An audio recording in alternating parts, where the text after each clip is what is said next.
British কোনোদিন ওয়াকাফ হাত দেয়নি, মন্দিরের সম্পত্তিতে হাত দেয়নি। বিজেপি এত বড় ভিখারি, সে হাত দিতে চাইছে। আজকে আপনাদের মাধ্যমে অত্যন্ত স্পষ্টভাবে বলছি, ওয়াকাফ সম্পত্তিতে যদি সামান্য পরিমাণে হাত দিতে যায়, সংঘর্ষ হবে।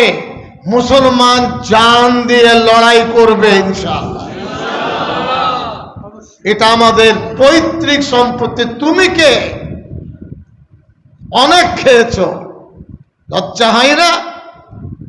এই মুর্শিদাবাদে একটু বের হলে সব নবাবের সম্পত্তি কত আছে।